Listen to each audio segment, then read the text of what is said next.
Within live action roleplay, LARP events, a heavy level of volunteer crew within the LARP festival or LARP Fest system is required to maintain immersion. Most LARPs function with the assistance of a small crew of volunteer non-player characters or NPCs who play a whole host of small or large roles in facilitating the plot. The understanding of NPCs is to create a formidable experience for the players to navigate. Empire LARP describes this purpose as to make life difficult for the players, to make it challenging. There may be roles in which this applies less, but the NPCs may typically expect to create formidable encounters, either as something to defeat or to offer plot or achieve a win scenario from. In the case of encounter tents, small interactive performances are set in ex-British Army 24 by 18 foot frame tents. These have very simple win conditions or plot hooks with careful consideration of tone, atmosphere, and the themes desired by the plot writer. In a stark contrast from immersive theatre experiences, these encounters are non-reproducible, as an invitation for players to resolve the issue at hand. There appears to be two separate goals which can be classified as to encourage player action outside of the encounter, a call to action, or to encourage player action specifically within the tent itself, a standalone. Additionally, this can also be affected by LARP play styles, specifically the organising of an encounter with the aim of presenting players a problem to solve, gamist, or a satisfying storyline, dramatist. In this regard, an encounter will operate as a player-oriented call to action / standalone alongside a dramatist / gamist lens. Additionally, one must consider the play-to-lose model characterized by an aim to lose to the other participants. Similarly, the play-to-lift model is more focused on the active attempt to help the other players win by attempting to lose. Translating this to NPC crew members, the NPCs may use their access to further in-game knowledge to create conditions which allow their characters to be foiled more easily by teasing information or creating scenarios which allow for a drastic loss. This is essentially cheating in the form of metagaming, in using knowledge that the NPC's character would not know so as to secure a win for the players. This was something the head designer of Empire LARP accepted as viable if used for the betterment of the player experience. This act of cheating is for the purpose of creating a better experience for the other players. It is mechanically cheating, but in the spirit of the game. Similar to throwing the round or deliberately underperforming during a match, the NPC must be both formidable and yet easy to defeat. One LARP writer discusses this lack of danger that players are under. The game wants player characters to forget that whenever they win, it's because plot could have used bigger numbers and more deadly attacks, but didn't. This reality that the organisers let the players win is hidden in order to make satisfying stories. This is because it would become less satisfying if it was made clear how easily the players won. The players must feel like it was a formidable encounter without seeing the reductions in difficulty. This can be more obvious depending on the needs of the player base, such as an NPC having to slow down in order to be captured and killed by the players. However, in some cases this throwing of the round can enter into more complexity.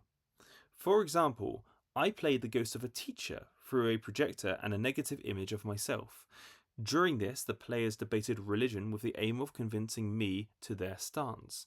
The experience was one of trying to find any point for my character to latch onto whilst playing a sweet, considerate academic debater. I latched onto one point regarding the idea of relevance of contemporary wisdom.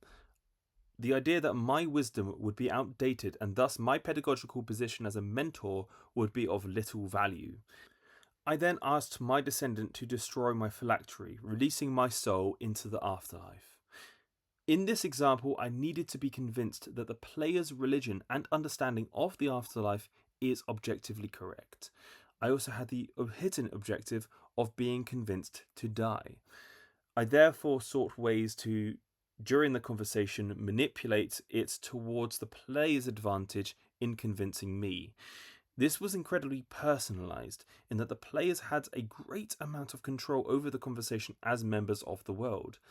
Every person involved in the debate would need to be well researched on the law of the world in order for this complex debate to hold any significance. As the NPC, this meant that I had to be well researched enough to actually give them a challenge, and to find ways to expose my own logic as flawed to the players. In this, the undead teacher's fear of generational stagnancy became vital. This then allowed players to convince my character to die, allowing the hidden player victory of convincing me of their religious superiority. In this regard, we can see there being a greater level of player agency where players can affect the plot, but only in the sense that they could refuse. The theoretical loss of a loss condition could imply a loss of player agency. The final point I would like to explore would be the maintaining of the diegetic narrative as an NPC. The play space, or the real space where the LARP happens, has the game's universe superimposed onto it. This game's universe is defined by the diegetic frame. As such, a blade of grass within the tent, if it is part of the world, would be a part of the diegetic frame. Additionally, the LARPer frequently performs sets of meanings upon which the shared value is interpreted by those around them. These meanings, in terms of an NPC, are responsible for setting the tone and immersion. In this case, while the set dressing team create the environment of the world in the tent through audio and visual cues, the NPC is required to reinforce the diegetic frame. One example was when I performed a character with a high level of energy despite being exhausted out of character. The lack of ambient music caused additional strains where the NPCs were largely responsible for immersion. During this, I relied off of another NPC to match the energy. This shows the need for NPCs to perform signs, sometimes in more intense and taxing ways. The emotional labour of the other NPC implies that in groups, NPCs bounce off of each other's performances, setting the tone. This matches Watson, Ward, and Fair's writing that the maintenance of performance is collective rather than individualised. Similar to emotional labour, the NPC's own emotions must be suppressed and induced towards the maintenance of a collective performance, whilst taking the leading role in setting the tone of an encounter. In this paper, we have explored a surface level of emotional and performative labour that non-player characters undertake to engineer as effective an atmosphere as possible. This is specifically within the specialist encounter tents, which create a more tailored and personalised experience for the players. I have demonstrated a model from which these encounters can be categorised in order to understand the purpose of the performance and what the plot writers might want from the encounter.